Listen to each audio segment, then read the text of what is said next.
A suspect is in custody, 22-year-old Tyler. We will have that. It is all happening right now, literally. In moments, there is supposed to be a live press conference from the FBI. We are monitoring that, and we will try and bring that to you as soon as it happens, if it happens while we're here. But they just came out 5 minutes ago and said, we're 4 minutes out. So, like I said, it's supposed to be going on right now. We're monitoring over on Benny Johnson's channel on YouTube. He seems to have the clearest coverage of that. But yeah, it's going on as we speak. And this news just broke less than an hour ago. We'll see. We'll figure it out. We'll let you know. President Trump, in an interview on Fox and Friends early this morning, shocked everybody by saying that the Charlie Kirk assassination suspect was in custody. The man who authorities have been tracking relentlessly over the last 24, 48 hours shot Kirk on the campus, of course, of Utah Valley University Wednesday. They've tracked him. As it turns out, apparently the story is that his father, who is related to law enforcement, but also I believe it was said he is some sort of a religious leader, a minister, drove his son, the suspect, to the police station and turned him in. So, yeah, it's, like I said, it is absolutely breaking as we speak. I'm going to keep an eye on it. And good morning, Danny. Good morning, Marilyn. Danny says, September 12th, and it isn't any easier. I'm so broken inside for a man I've never met. Was up late talking with two ladies from church because I can't process why God took him. This is so hard. You know, yes, 1,000%. You know, putting the show together today, I wanted to cover other things, of course, leading with the whole Kirk assassination and covering it, but also there is other news going on, and I wanted to be able to bring that to you. But honestly, it took me hours to put the show together today because, there was just no energy in it. Nothing was interesting to me. I've thought of very little else over the last 24 hours, and it's cast a giant wet blanket on virtually everything. It still does. It really does. But there are other things going on in the news. We will cover them, but we're going to stick with the assassination story at the moment. And again, we are waiting for this live update. As soon as we get it, we'll try and bring it to you. Technology around here is a little lax, but I think we've got it nailed. Charlie Kirk left the Timpagno Regional Hospital in Orem, Utah, for his journey home yesterday. Average American who became a patriot affected the entire world. As I said, one giant wet blanket spread across the earth today. George R.R. Martin said it best: when you tear out a man's tongue, you're not proving him a liar. You're telling the world that you fear what he might say. A man is that truth. That is exactly what's been going on with this. Still no word on the press con, but there is footage of Charlie Kirk, his body leaving the hospital, being escorted, and then of course he flew back on Air Force Two, and Vice President J.D. Vance was escorting the coffin, and then flew back on the plane with Charlie. Incredible. Horrific scenes. It's also great to know that young people, especially, young people especially, have been affected by this because they are the next generation to come along. Take a listen to this. My high school kids talked about Charlie Kirk all morning. Positive conversations about Charlie Kirk all morning. They're impacted. They're mad. But passionate, compassion all morning. These kids are smart. These kids are smart. He touched them. They knew who he was. He made an impact on their lives. They talked about his debates. They talked about his topics. Smart kids. This impacted them. These high school kids, they know. They know. They know. They know. Yeah, they do. No doubt about it. All right, let's go over there now to the press conference, which has just broken. Video footage from UVU surveillance and identified Robinson arriving on This is UVU live. campus in a gray Dodge Challenger at approximately 8:29 a.m. on September 10th, in which he is observed on video in a plain maroon t-shirt, light-colored shorts, a black hat with a white logo, and light-colored shoes. When encountered in person by investigators in Washington County on September 12th, in the early morning hours, Robinson was observed in consistent clothing with those surveillance images. Investigators interviewed a family member of Robinson who stated that Robinson had become more political in recent years. The family member referenced a recent incident in which Robinson came to dinner prior to September 10th, and in the conversation with another family member, Robinson mentioned Charlie Kirk was coming to UVU. They talked about why they didn't like him and the viewpoints that he had. The family member also stated Kirk was full of hate and spreading hate. The family member also confirmed Robinson had a gray Dodge Challenger. Investigators identified an individual as the roommate of Robinson. Investigators interviewed that roommate, who stated that his roommate, referring to Robinson, made a joke on Discord. Investigators asked if he would show them the messages on Discord. He opened it and showed several messages to investigators and allowed investigators to take photos of the screen as each message was shown by Robinson's roommate. These photos consisted of various messages, including content of messages between the phone contact name Tyler with an emoji icon and Robinson's roommate's device. The content of these messages included messages affiliated with the contact Tyler, stating a need to retrieve a rifle from a drop point, leaving the rifle in a bush, messages related to visually watching the area where a rifle was left, and a message referring to having left the rifle wrapped in a towel. The messages also refer to engraving bullets and a mention of a scope and the rifle being unique. Messages from the contact Tyler also mentioned that he had changed outfits.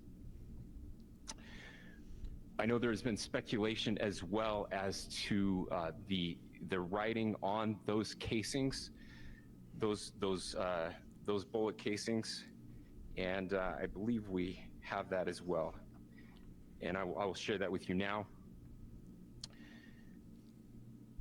So the area north of Campus Drive Road where the suspect crossed over, you saw some of that in the video that we released last night, consists of a grassy area with trees on the edge of the UVU campus. Investigators discovered a bolt-action rifle wrapped in a dark-colored towel. The rifle was determined to be a Mauser Model 98 30-06 caliber bolt-action rifle. The rifle had a scope mounted on top of it. Investigators noted inscriptions that had been engraved on casings found with the rifle. Inscriptions on a fired casing read, "Notices bulges, capital OWO, what's this question mark?" Inscriptions on the 3 unfired casings read, "Hey fascist, exclamation point, catch, exclamation point." Up arrow symbol, right arrow, and symbol, and 3 down arrow symbols. A second unfired casing read, "Oh Bella Chow, Bella Chow, Bella Chow, Chow Chow," and a third unfired casing read, "If you read this, you are gay, LMAO. We are indebted to law enforcement across the state who's worked seamlessly together, local law enforcement, state law enforcement, and our federal partners with the Federal Bureau of Investigation. We're grateful for everyone who worked together in such a short amount of time to find this person and to bring justice. I want to thank the public who has been so engaged, reviewing videos, helping us with sending in tips, and helping us get to this point. I want to thank the family members of Tyler Robinson who did the right thing in this case and were able to bring him into to law enforcement as well. I especially want to thank the family of Charlie Kirk, Erica, Charlie's parents, his children. I want us to be thinking of them as we bring justice in this case. They will be involved in that justice. We will be working very closely with them as we move through this process as well. This is a very sad day for our country, a terrible day for the state of Utah. But I'm grateful that at this moment we have an opportunity to bring closure to this very dark chapter in our nation's history. With that, I will now turn the microphone over to the Director of the FBI, Kash Patel. Thank you, Governor. This is what happens when you let good cops be cops. The FBI and our partners are proud to stand here today together to bring justice to the family of Charlie Kirk and honor his memory. I want to express my deep gratitude to President Trump, the Vice President, and the entire White House who have been so incredibly supportive with both resources and just personally to the FBI as a team. They had our backs the entire way, and I just want to express my gratitude for giving us the resources we need to operate in this space to bring this sort of justice at this sort of speed. In 33 hours, we have made historic progress for Charlie. Governor Cox, our partnership has been absolutely incredible these last few days. Our partnership will endure. Your state and local partners, your sheriffs, your DPS community has been unbelievably impressive in the hardest of times. And a case like this cannot be solved, cannot be brought without partnering with your state and local authorities. The FBI has a certain role to play, and we will play that role, and we will lead out for the federal government. But Governor Cox, we are so grateful for your state partnership that led out on this investigation. A little bit of the timeline. Charlie was shot at 12:23 p.m. on Wednesday. The first FBI agents arrived on scene in 16 minutes with chiefs of police at 12:39 and secured the scene. The FBI immediately launched fixed-wing assets. We utilized these assets to transport personnel, specialty technicians, hostage rescue teams. We also utilize these assets to go back and forth from the East Coast and here in Utah to transport forensic evidence and other evidence that will be analyzed and is being analyzed at our FBI laboratories in Quantico and other laboratories, including the ATF.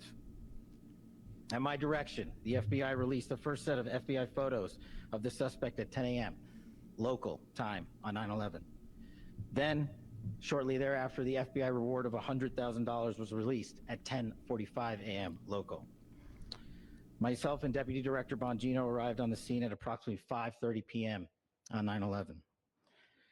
The governor led a press conference last night at approximately 8 p.m., where at my direction, the FBI released a never-before-seen video of the suspect. We also released new images to the public of the suspect. And just last night, the suspect was taken into custody at 10 p.m. local time. In less than 36 hours, 33 to be precise, thanks to the full weight of the federal government and leading out with the partners here in the state of Utah and Governor Cox, the suspect was apprehended in a historic time period. And I want to highlight what Governor Cox said. This would not have been possible without you, the media, and you, the public. That's why we went so public, so fast, and we're so transparent, and we're committed to that transparency. The crime scene, just a little bit there. It is a large crime scene. State and local authorities, along with federal authorities, processed that crime scene quickly. And I even had the ability to walk through that crime scene and walk through the steps the suspect took to learn more about what was needed and what resources we needed to bear to create a full picture for the FBI and leadership back in Washington. Furthermore, thankfully to state and local partners, forensic evidence has been seized and continues to be garnered. Forensic evidence has already been evaluated at FBI laboratories in Quantico and state and local authorities here. We will continue to process evidence as we see it, as we collect it, and we will continue to deliver to Governor Cox and his team. Last night, we had a total of approximately 7,000 7,000 leads. As of this morning, thanks to your great work, we have over 11,000 leads that were called in to the FBI, and we are running out every single lead that we can. Every one of those leads will be run out. The arrest is a testament to the dedication of good law enforcement being great, and partnerships in law enforcement, which I've tried to highlight as my tenure as the director of the FBI. There is no better relationship for law enforcement than the FBI to partner with state and local authorities, and you've seen it here in these last few days. The FBI Salt Lake Field Office, along with our offices in LA, Phoenix, Denver, San Antonio, Las Vegas, Pittsburgh, Buffalo, our headquarters component in Quantico, all participate in the FBI. I want to express my deep gratitude to the employees of the FBI, the men and women, the evidence response team tacticians, the special operators, the agents, the support staff. You have done monumental work in historic time when the public, who had a right to demand such an expeditious solving of an investigation, the FBI answered that call diligently, critically important to our nation, and we delivered. And I'm proud to be their leader, and I'm proud to be the director of the FBI. This is a very much an ongoing investigation, as the governor said, and we will continue to work with state and local authorities to develop the investigation, to provide them the evidence they need for their ongoing prosecutions, and we will be here to answer every call they absolutely have, as long as it takes, for as long as we need to find and apprehend whatever suspects were involved in this crime. Lastly, to my friend Charlie Kirk, rest now, brother. We have the watch, and I'll see you in Valhalla.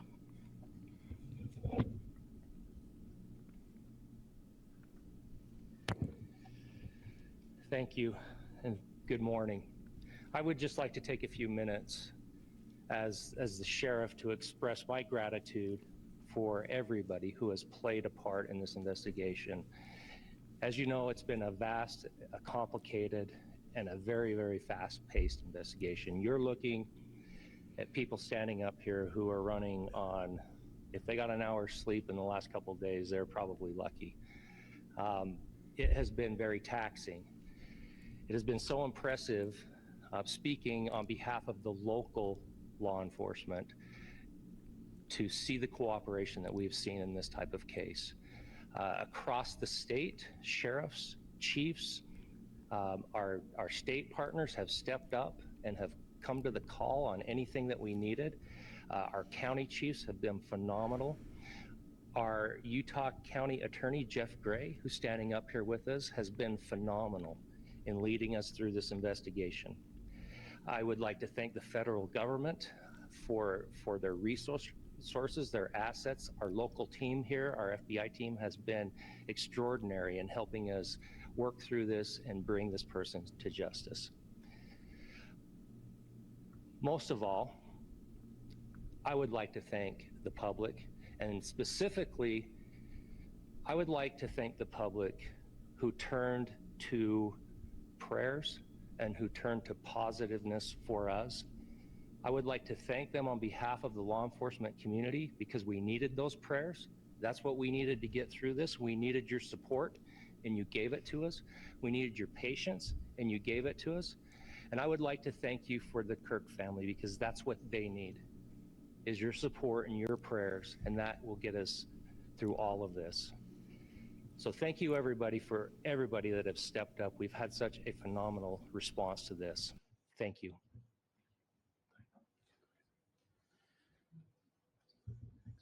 I also want to give a special thanks to the Attorney General and the Department of Justice. Their unwavering support and their commitment to justice is shown true here.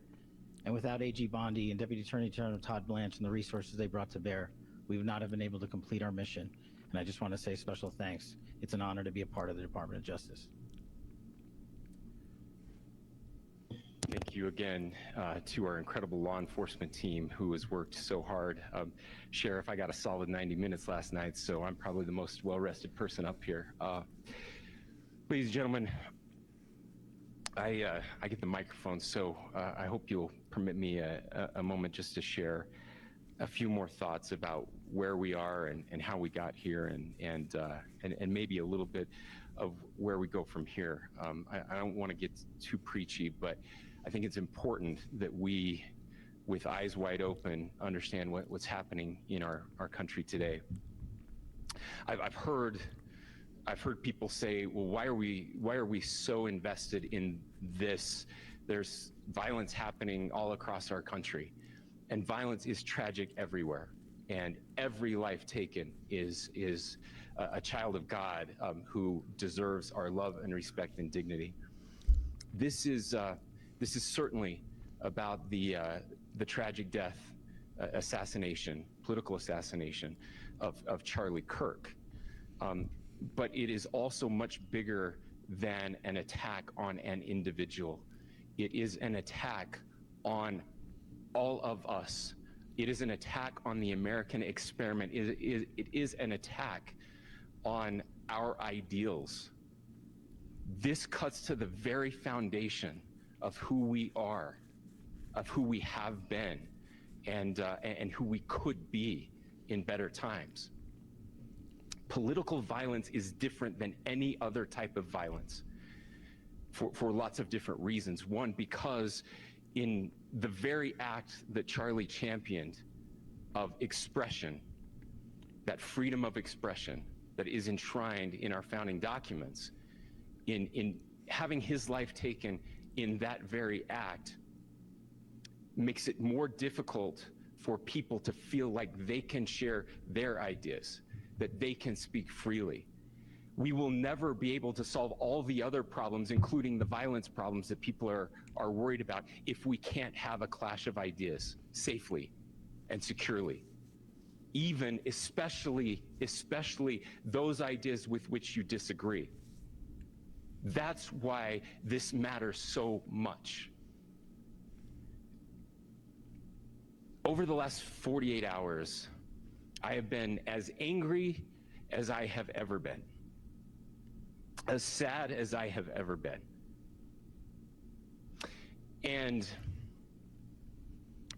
it was, as anger pushed me to the brink, it was actually Charlie's words that pulled me back. I'd like to share some of those. And specifically right now, if I could, I need to talk to the young people in our state, in my state, and all across the country. As President Trump reminded me, he said, you know who really loved Charlie? The youths. And he's right. Young people loved Charlie, and young people hated Charlie. And Charlie went into those places anyway. And these are the words that have helped me. Charlie said, when people stop talking, that's when you get violence. He said, the weak can never forgive. Forgiveness is the attribute of the strong. The only way out of the labyrinth of suffering is to forgive. Welcome without judgment, love without condition, forgive without limit. He said, always forgive your enemies. Nothing annoys them so much. A few months ago, I referenced this last night, Charlie posted to social media, when things are moving very fast and people are losing their minds, it's important to stay grounded. Turn off your phone, read scripture, spend time with friends, and remember, internet fury is not real life. It's going to be okay. He again said, when you stop having a human connection with someone you disagree with, it becomes a lot easier to commit violence. He said, what we as a culture have to get back to is being able to have a reasonable agreement, where violence is not an option. Now, again, to my young friends out there, you are inheriting a country where politics feels like rage. It feels like rage is the only option. But through those words, we have a reminder that we can choose a different path. Your generation has an opportunity to build a culture that is very different than what we are suffering through right now. Not by pretending differences don't matter, but by embracing our differences and having those hard conversations. I think we need more moral clarity right now. I hear all the time that words are violence. Words are not violence. Violence is violence.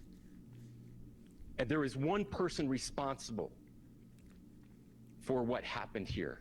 And that person is now in custody and will be charged soon and will be held accountable. And yet, all of us have an opportunity right now to do something different. I want to thank my fellow Utahns. This bad stuff happens. For 33 hours, I was praying that if this had to happen here, that it wouldn't be one of us, that somebody drove from another state, somebody came from another country. Sadly, that prayer was not answered the way I had hoped for, just because I thought it would make it easier on us if we could just say, hey, we don't do that here. And indeed, Utah is a special place. We lead the nation in charitable giving. We lead the nation in service every year. But it did happen here. And it was one of us. But I want you to look at how Utahns reacted the last 2 nights. There was no rioting. There was no looting. There were no cars set on fire. There was no violence. There were vigils and prayers and people coming together to share the humanity. And that, ladies and gentlemen, I believe is the answer to this. We can return violence with violence. We can return hate with hate. And that's the problem with political violence, is it metastasizes, because we can always point the finger at the other side. And at some point, we have to find an off-ramp, or it's going to get much, much worse. But see, these are choices that we can make. History will dictate if this is a turning point for our country. But every single one of us gets to choose right now if this is a turning point for us. We get to make decisions. We have our agency. And I desperately call on every American, Republican, Democrat, liberal, progressive, conservative, MAGA, all of us to please, please, please follow what Charlie taught me. I'll just conclude with words I share often from a friend and author Yuval Levin, who was asked if he was optimistic about our country. And he said, I'm not optimistic. He said, I hate optimism. Like, that sounds bad. But he said, optimism is a vice. It's this idea that good things are just going to happen. And he said, in the history of the world, good things have never just happened. He says, I'm not optimistic, but I am hopeful. And hope is the virtue that sits between the vices of optimism and pessimism. Hope is the idea that good things are going to happen because we can make them so. I still believe in our country. And I know Charlie Kirk believed in our country. I still believe that there is more good among us than evil. And I still believe that we can change the course of history. I'm hopeful because Americans can make it so. Ladies and gentlemen, we're happy to answer any questions you might have. Wow. There you go. Suspect in custody. Press conference just concluding. That was live. We really want to thank the Benny Show. Benny Johnson and his team do a fantastic job over there. And you can find him on Twitter and YouTube and Rumble. So thank you to the Benny Show, Benny Johnson and the gang, for providing that live coverage of that press conference. Yeah, you know what, Danny? You're right. Danny put in the chat here on Rumble. I won't lie, I'm in the anger stage, and it's not going away, and I'm not trying to. The left, for years, has created this calling Trump and anyone supporting them a Nazi. They did this, and I'm angry. Yeah. Me too. And it does not go away.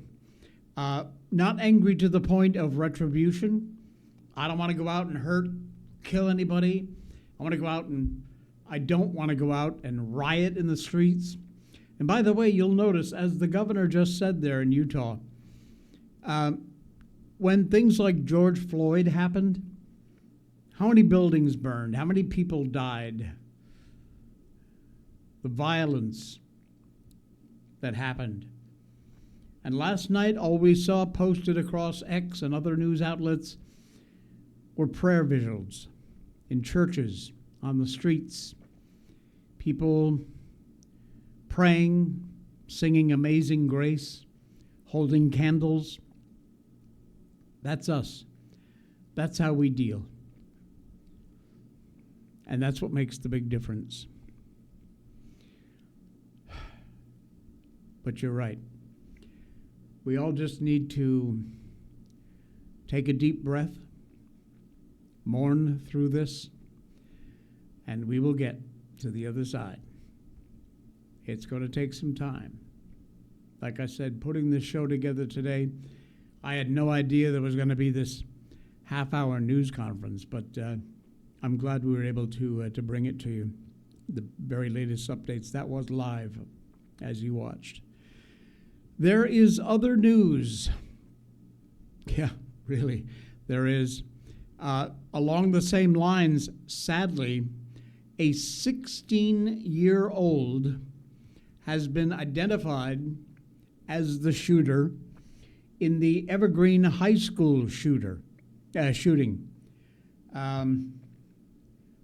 This radicalized gunman shot 2 Colorado students. Teenager. Take a look at this child. He is 16 years old. Doesn't look old enough to shave.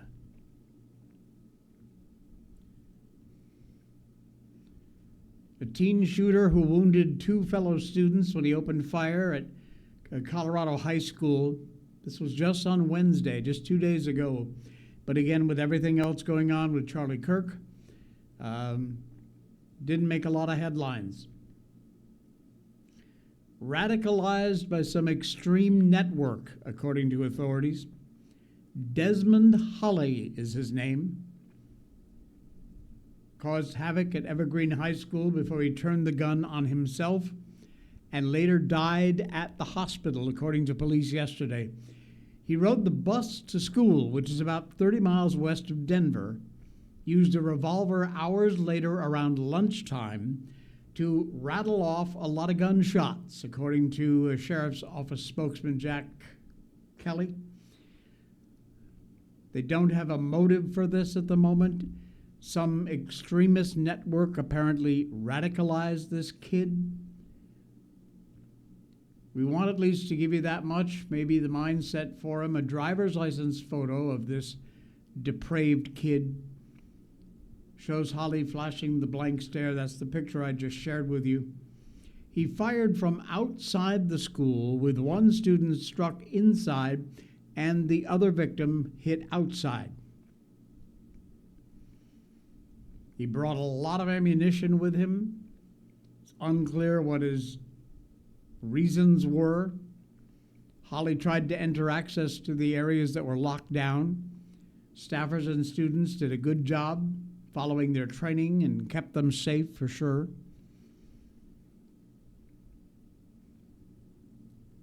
Unbelievable. Authorities working to determine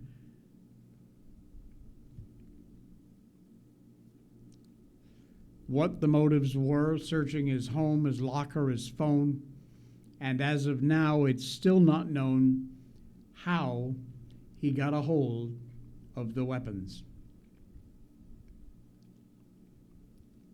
But again, like I said, not even old enough to shave, this 16-year-old shooter,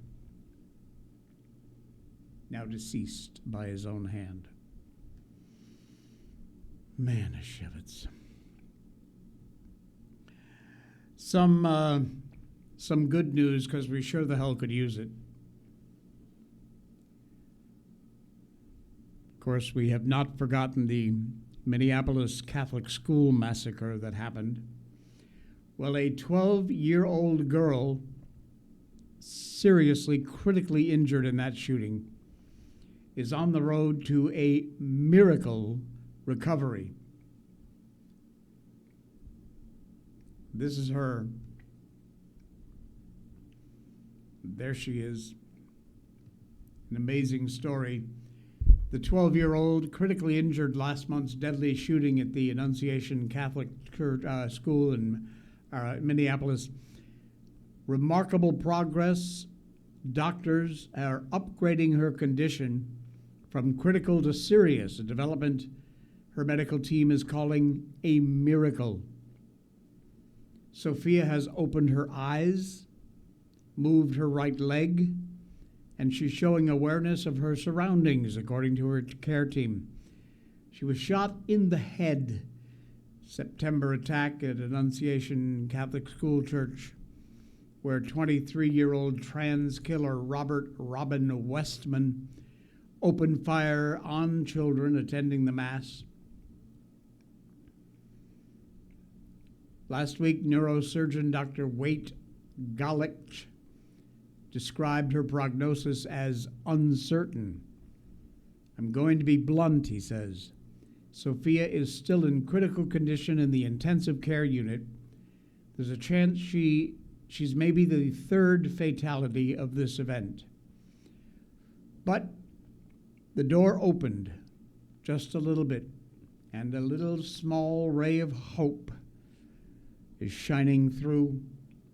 Her father praising the doctors, community support, the nurses. Sophia is kind, she's brilliant, full of life, an innocent child who was attacked while in prayer. He said, adding that prayers for her recovery have poured in from all over the world. So a little bit of good news. This 12-year-old who was not really expected to make it has now been upgraded from critical to serious condition, and that is some good news indeed. What else we got going on? Oh, man, this is a weird one, and one I hadn't thought of before. Tesla's dangerous doors. You think about this. You drive an electric car. You get into a crash. Your doors are all mangled. God forbid your car catches fire. And your doors are electric. And your electricity is gone.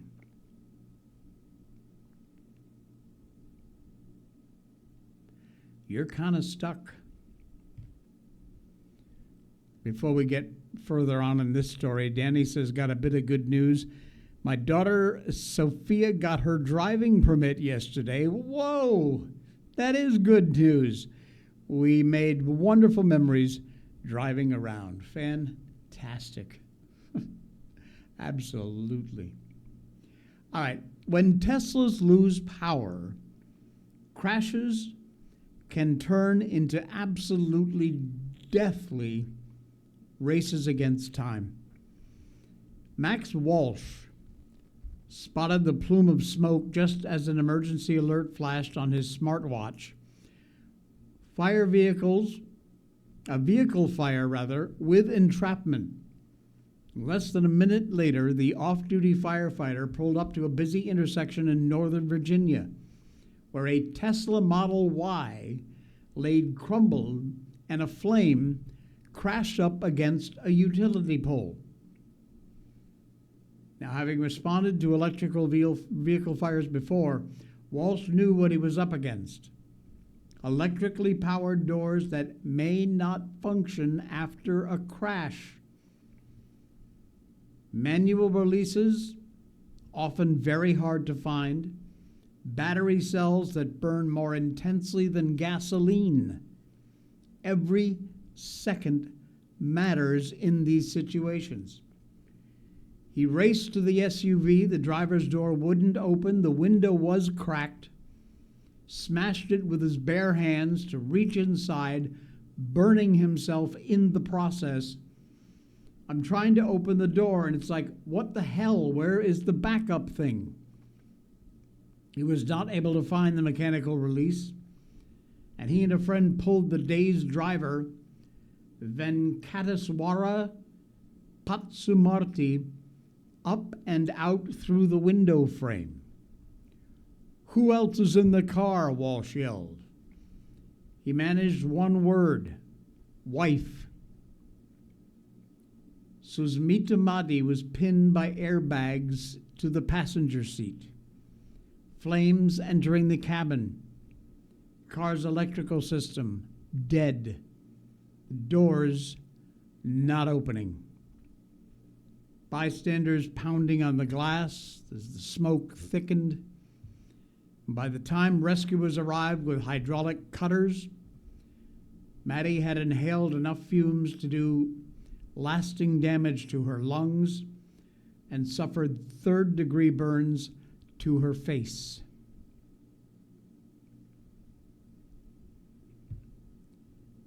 "If I was able to open the doors," said Walsh, "I could have gotten them both out before the fire department even got there."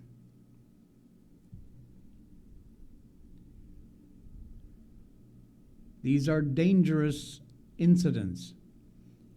You need to know, if you don't, where your mechanical release is for your doors. Or Tesla needs to do something to make that an automatic process. If you lose power in a crash, or if your airbags have deployed, then your doors ought to either, automatically open would be a bit dangerous, I think, but something needs to be done to solve this problem. It is only going to get worse. That is not a good story.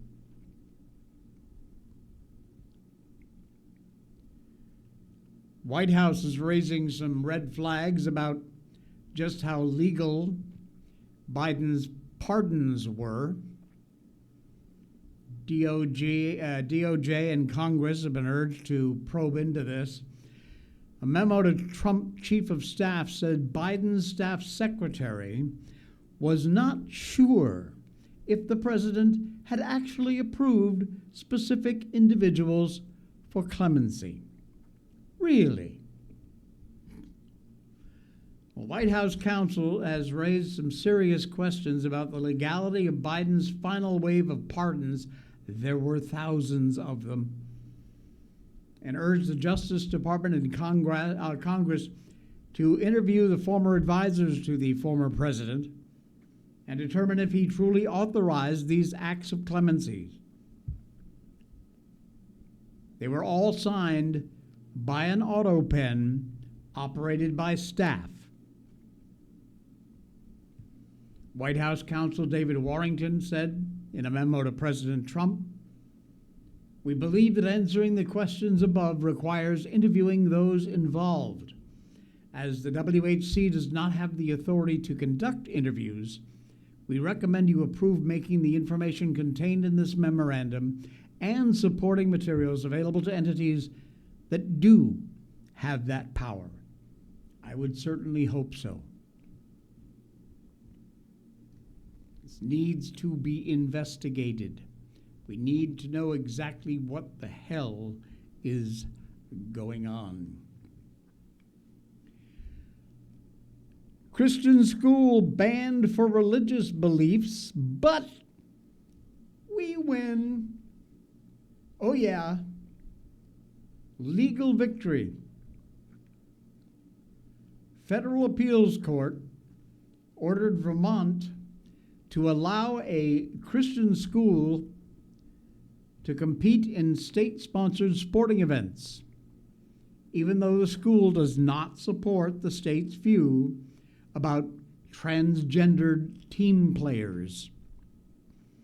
Now, that decision allows the school to finally take part in athletes again suffering a years-long ban for forfeiting a game that would have forced girls on its team to compete against a male playing on the opposing girls' team. Second U.S. Circuit Court of Appeals said the state officials likely displayed hostility towards the school's religious beliefs by banning it, and it instructed Vermont to let the school compete while the case continues, which is some very good news.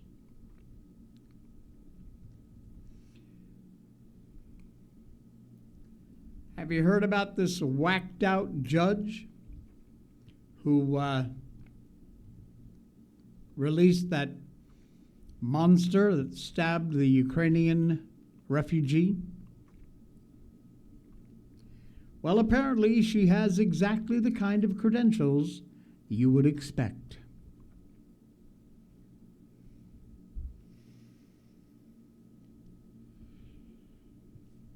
Irina Zarutska, who lost her life to this scum of the earth, she is dead, and now it's raising questions not just about the suspect, but about the judge who put him back on the street months earlier. Magistrate Judge Teresa Stokes released DeCarlos Brown Jr. in January on a written promise to appear. Oh yeah, I'll be back, no problem.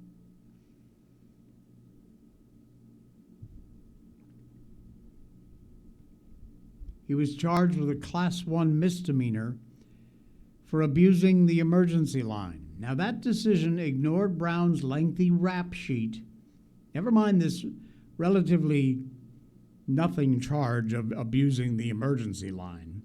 This guy was back in court, and he had a rap sheet that included armed robbery, breaking and entering, shoplifting, felony larceny.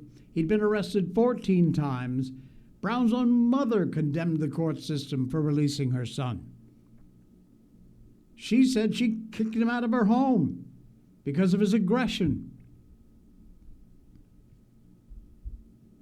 Representatives of the U.S. are requesting that Stokes be relieved from duty for her office, removed from office for willful and persistent failure to perform the duties of the office or conduct prejudicial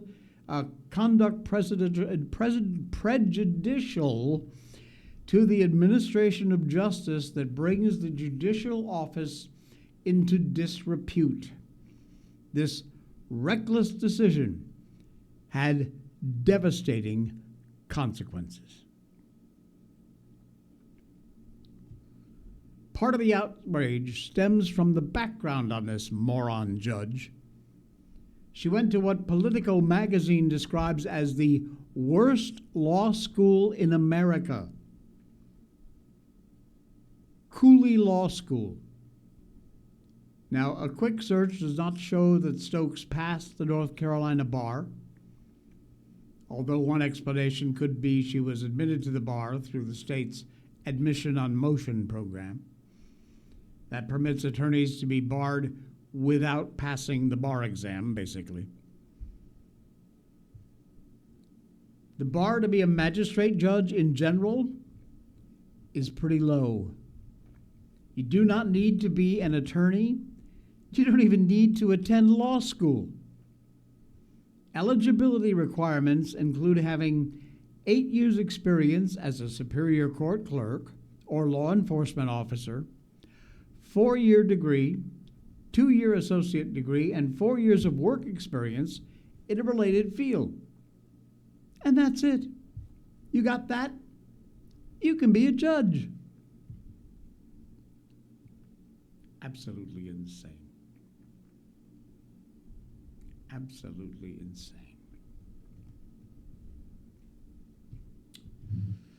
Finally, by the way, let me just do this before we get to our last story. For obvious reasons, and yesterday, of course, was a complete tribute to Charlie. But both yesterday and today, I have not been running any ads on the show. Just didn't feel right. If you wouldn't mind, though, please, if you want to support the show, down in our show notes, you will find our sponsors. Blackout Coffee, Ground News, Patriot Mobile. Use those links, go buy something, and help to support the efforts we do here. We really appreciate that. Be sure and use those links, use those codes, get yourself the great discounts. And again, we appreciate the help on supporting what we do here. Okay. You like beer? You like mosquitoes? What? Yeah. Apparently, mosquitoes, according to a new study, really like people who drink beer. I'm just saying. Imagine taking a sip of cold beer on a hot day only to realize that mosquitoes are ready to pounce. Unfortunately, there is a new study that shows the insects are especially attracted to beer drinkers. We found mosquitoes are drawn to those who avoid sunscreen, drink beer, and share their bed. What? Yeah, it says share their bed. The researchers from Radboud University set up a pop-up lab at the festival in Amsterdam 2 years ago. 500 volunteers fill out questions about their hygiene, diet, behavior at the event to figure out how the mosquitoes were attracted. They placed their arms in a cage with the insects. And the analysis showed that participants who drank beer were 1.35 times more likely to get bit than those who were sober. They simply have a taste for beer drinkers. Individuals who showered recently and wore sunscreen were found to be less attractive to the mosquitoes, which would, I guess, kind of make sense. All right, friends. Again, it's Friday, so we'll take the weekend off. My recommendation, by the way, to you is if you want the latest updates, use X. It's where my source for most of my news is both Ground News, that link is in our show notes, and X. No, Danny, I'm sorry, it did not mention whiskey. My choice, too. Oh, yeah. I told you I have some expired beer in my fridge. It's about 6 months old. I don't even know if it's good anymore. I hate to throw it out, but if you know anything, let me know. How long can beer be expired? And it doesn't get dangerous, I assume. It just gets maybe a little flat or something? I don't know. It's still there. It's Carlsberg. I don't want to throw it away. But the whiskey I got some good monkey shoulder in there. Okay. Enjoy your weekend. Spend it with someone you love, please. Pray for our country. Pray for your friends and neighbors. And pray for our enemies, too. I will see you again on Monday. Please do hit the follow button both on X and on Rumble. And yes, you can find our videos posted about 24 hours after we're live on YouTube on our channel, The Jay Sheldon Show. Enjoy your weekend.